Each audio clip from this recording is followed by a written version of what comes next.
뉴스룸을 시작하겠습니다. 쿠팡 개인정보 유출 사태가 커지면서 피해자들에게 얼마나 보상을 해야 할지도 관심인데요. 오늘 소비자분쟁조정위원회가 지난 4월에 개인정보가 유출됐던 SK텔레콤이 피해자들에게 10만 원씩 보상해야 한다고 결정했습니다. 쿠팡이 감당해야 할 보상액이나 과징금은 훨씬 더 클 걸로 보입니다. 정아람 기자입니다. 소비자분쟁조정위원회가 올해 4월에 발생한 SK텔레콤의 개인정보 유출 사고에 대해 1인당 10만 원을 보상하라고 권고했습니다. 통신요금 5만 원 할인과 현금처럼 쓸 수 있는 5만 포인트를 지급하라고 한 겁니다. SK텔레콤이 이 조정안을 수락하면 조정에 참여하지 않은 피해자들도 똑같은 보상을 받도록 절차가 진행됩니다. SK텔레콤 전체 피해자는 약 2,300만 명. 보상 규모는 2조 3천억 원에 이를 전망입니다. 쿠팡 개인정보 유출 사태는 피해자도 더 많고 상황도 더 심각합니다. 참여연대 등 시민단체가 집단 분쟁 조정을 진행 중인데 1차 조정에 600여 명이 신청했습니다. 오늘까지 2차 신청을 받는데 참여 희망자는 점점 늘고 있습니다. 개인정보가 중요한데 그게 좀 누락됐으면 보상을 해줘야죠. 금액이든 딴 거든 뭐 아니면 혜택이든 보상을 줘야지 않을까. 개인정보 유출이 된 이상 그런 큰 회사에서 개인적으로 아니면은 좀 거시적으로라도 어떤 식으로든 책임을 져야 된다고 생각합니다. 시민단체들은 쿠팡이 일반 회원은 최대 20만 원, 유료 회원은 최대 30만 원까지 보상해야 한다고 말합니다.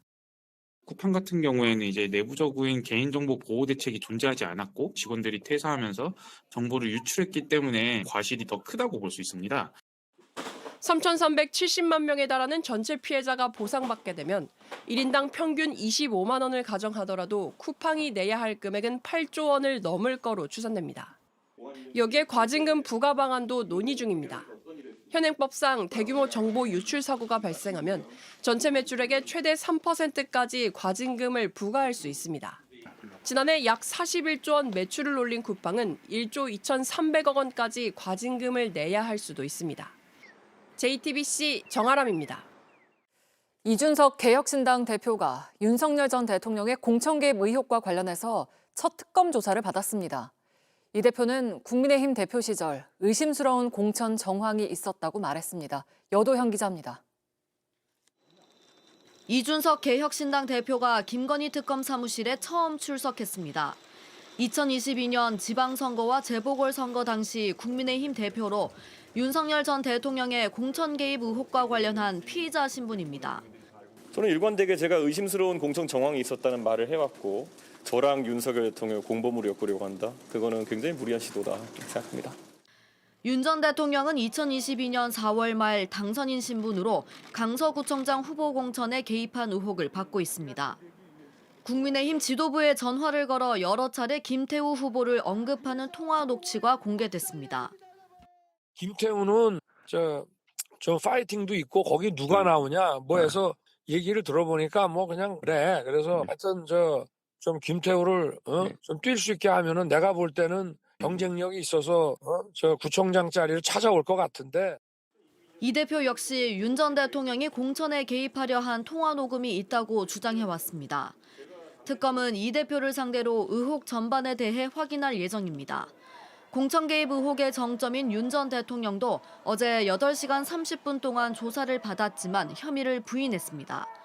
특검은 이 대표 조사 결과를 검토한 뒤 조만간 윤 전 대통령을 기소할 방침입니다.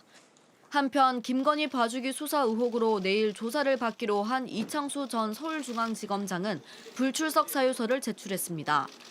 특검 수사가 일주일밖에 남지 않은 만큼 대면 조사는 불발될 가능성이 커졌습니다. JTBC 여도현입니다. 윤석열 정부 시절 대통령 관저를 옮기는 공사를 총괄한 김호진 전 비서관이 작년 감사원 조사 때 답한 내용을 저희가 확인해 봤습니다. 김건희 씨와 친분이 있는 인테리어 업체 21g의 연락처는 받았지만 누가 줬는지는 기억이 안 난다면서 답변을 회피한 걸로 파악됐습니다. 박현주 기자의 단독 보도입니다. 김호진 전 비서관은 2022년 윤석열 정부 출범 이후 대통령 관리비서관으로 관저 이전 공사를 총괄했습니다.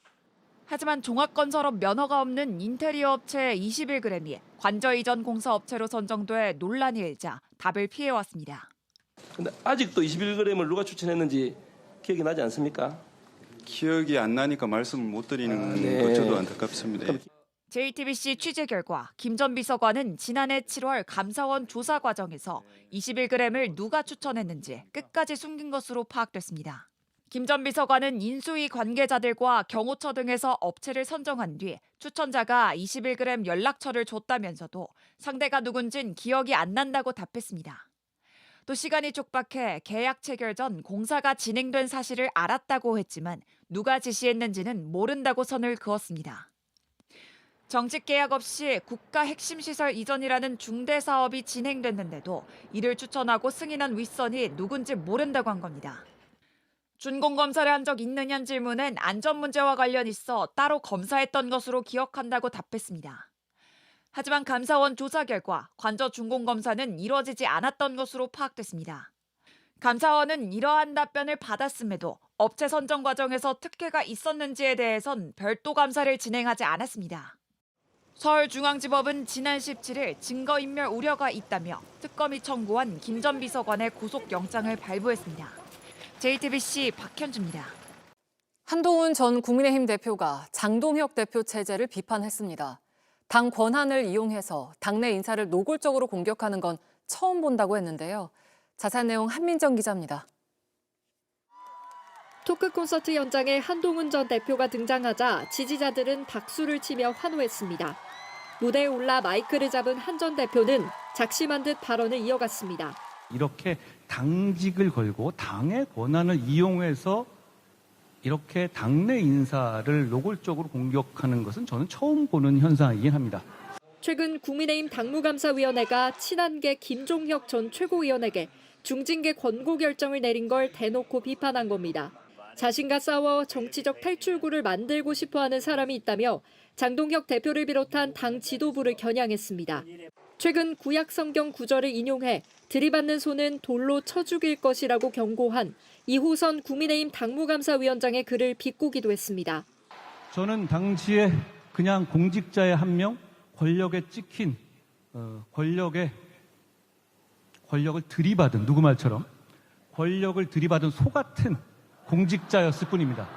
현장에는 친한계 국민의힘 의원 일부가 참석한 가운데 당내 일부 인사는 불편한 시각도 내비쳤습니다. 장 대표와 가까운 국민의힘 한 관계자는 한 전 대표가 세를 과시해 장 대표 견제에 본격 나선 것이라며 당무감사의 속도가 나니 조급한 것 같다고 했습니다. 한 전 대표와 가족 연루 의혹이 제기된 당원 게시판 사태에 대한 조사 결과도 조만간 발표될 예정입니다. JTBC 한민정입니다.